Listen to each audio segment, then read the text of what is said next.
Halo Sobat Javanika dimanapun kalian berada. Assalamualaikum warahmatullahi wabarakatuh. Salam rahayu, rahayu, rahayu. Kembali lagi kita tanya teman-teman di program Gerbang Antar Dimensi. Kali ini kita sedang berada di kegelapan malam. Iya.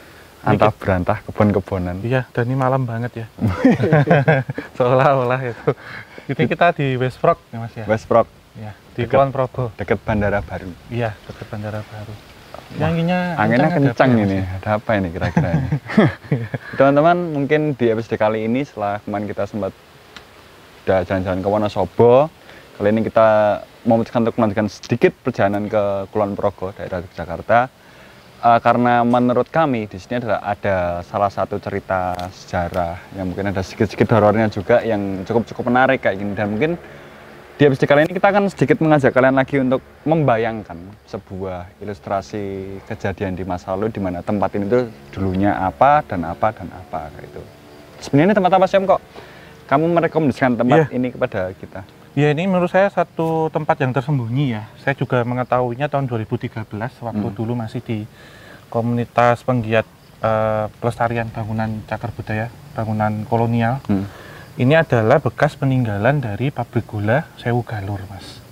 Dan ini menjadi salah satu rangkaian dari 18 setengah pabrik gula yang pernah ada di Yogyakarta tempo dulu. 18 setengah? Iya, kenapa setengah itu ya?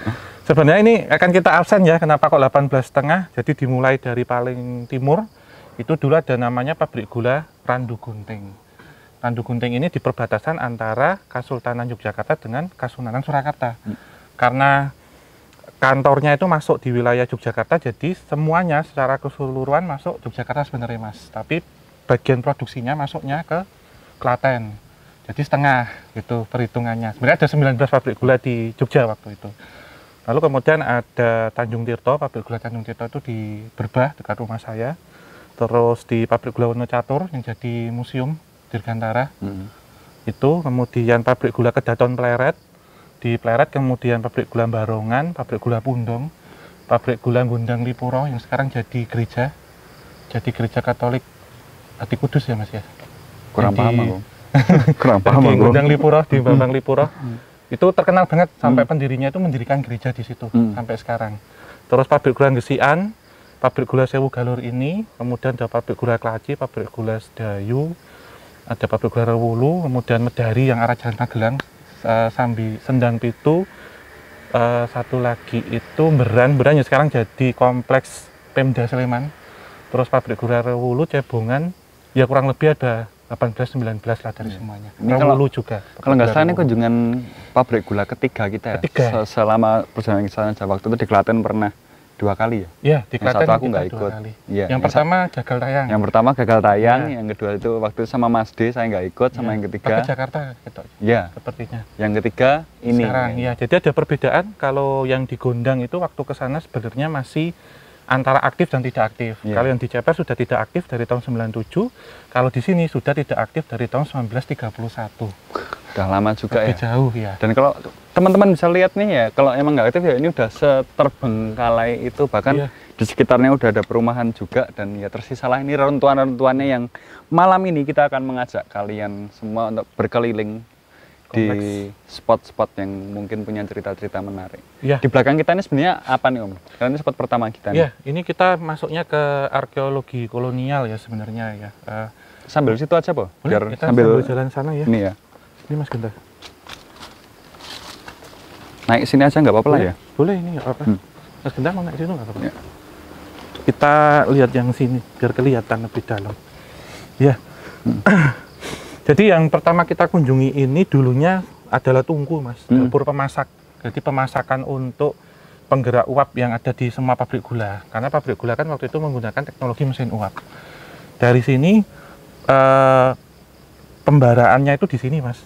Jadi di bawah ini kan ada kolam-kolam, kalau mungkin ingat kalau lihat episode yang di episode pabrik gula Ceper, nanti bisa kita lihat lagi di sana. Properti. Iya. Jadi ini tungku untuk pemanasan, dan ini kita pas berada di pusat dari pabrik gula Sewu Galur. Ini pusatnya di sini. Iya.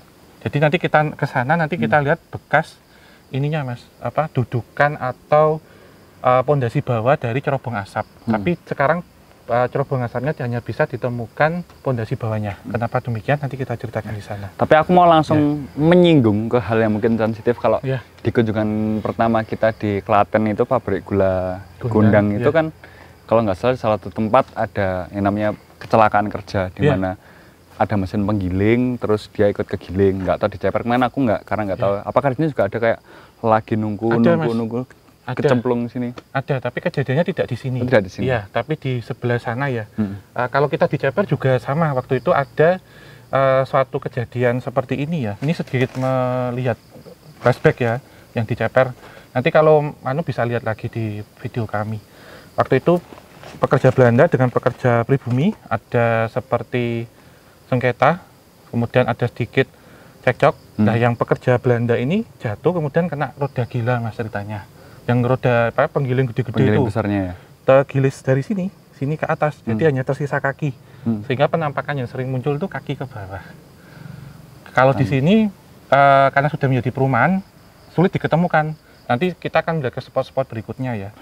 Tapi memang kalau kita melihat ya beberapa penunggu pabrik gula seperti ada Nyai Deno, ada Nyai Sawer Derajat yang ada di Ceper, di sini juga ada. Ada juga. Ada. Bukan di sini atau? Bukan di sini, tapi di Cerobong. Sosoknya biasalah, bentuk separuh manusia, separuh ular gitu. Tapi sebelum kita nanti ke Cerobong, saya ingin menggali sedikit sejarah.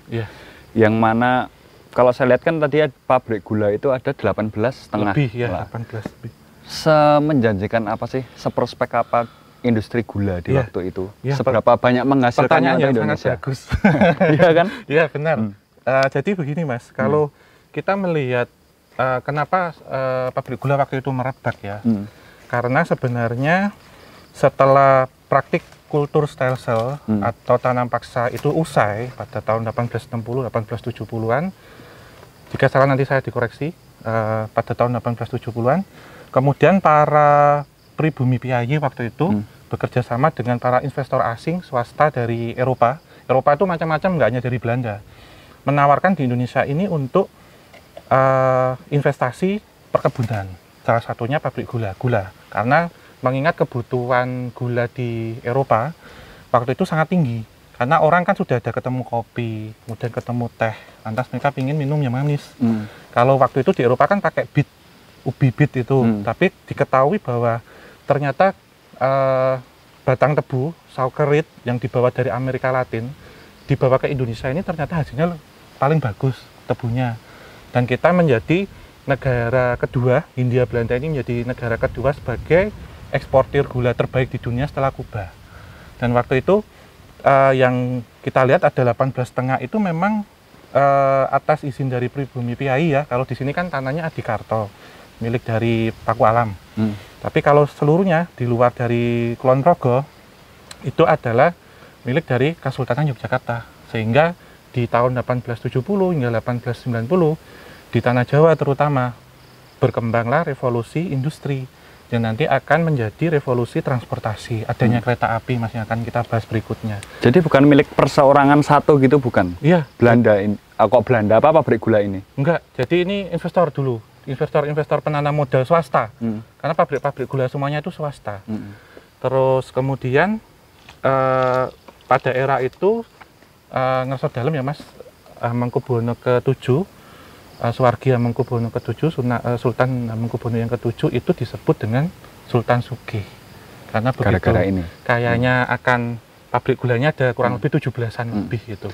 Karena kalau kita simak dari perjalanan kisah Tanah Jawa, mungkin kalau Mas itu kan waktu kita ke gerbong maut PKI yang ada di Jawa Timur itu kan juga ada kereta pembawa gula juga. Berarti waktu itu kan memang sangat-sangat sangat bagus sekali. Bahkan dulu kita memiliki sekitar 200 lebih pabrik gula.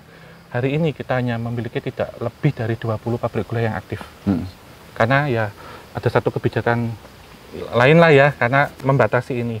Selain itu di era kolonial Hindia Belanda pada tahun 1930-an juga terjadi sebuah politik atau krisis moneter global, Mas. Sebutnya era Malaysia. Jadi zaman kepleset, meleset kalau orang bilang.